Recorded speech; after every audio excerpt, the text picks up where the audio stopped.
DJ Hirol की जर्ही।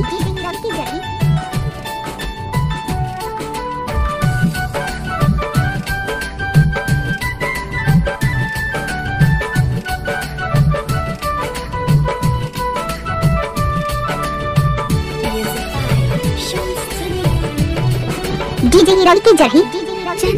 जैसे भैया मेरी तू कितना प्यारा, तेरी कलाई पर मैं बांधू आज खुशी सारा। अच्छा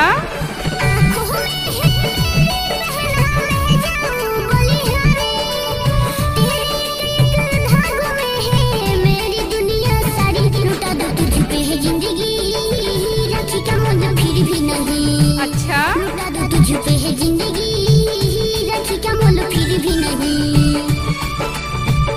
डीजे हिरोल की जर्ही। Mobile number 93 13 27 85 56।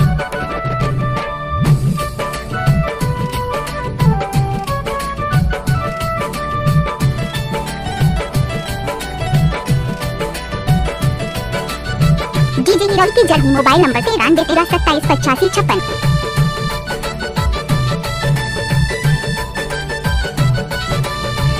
डीजे हिरोल की जर्ही। मेरी राजा भैया तुमको मेरी उमरिया लागे, तेरे लिए मेरी बहना रब से दिल दुआएं मांगे।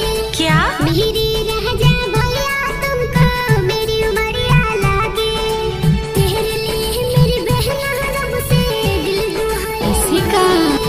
रूठे कभी खुशियां से तुम हरदम मुस्काए, मेरी कलाई तुझे बुलाए जब भी सावन आए। तुम मांगे जो भी दे दो वही, राखी का मोल फिर भी नहीं। अच्छा तुझ पे है जिंदगी राखी का मोल फिर भी नहीं।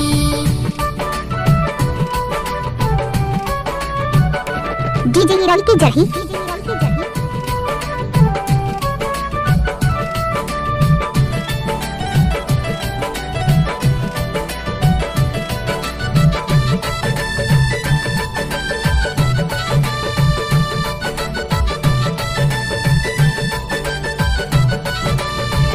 डीजे हिरोल की जर्ही। पहना है तस्वीर वो भैया लगे उजला दर्शिका, सबसे प्यारा लगे जग में भाई बहन का बंधन।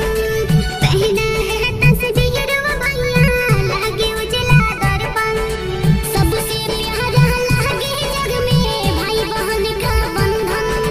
तू मेरी ज्योति है बहना मैं तेरा अरमान, जब भी मांगे तुम्हें हंस के कर डालूं कुर्बान। विनोद कहे है ये सही, राखी का मोल फिर भी नहीं। लुटा दूं तुझ पे है जिंदगी, राखी का मोल फिर भी नहीं। डीजे हिरोल की जर्ही। Mobile number 93 13 27 85 56।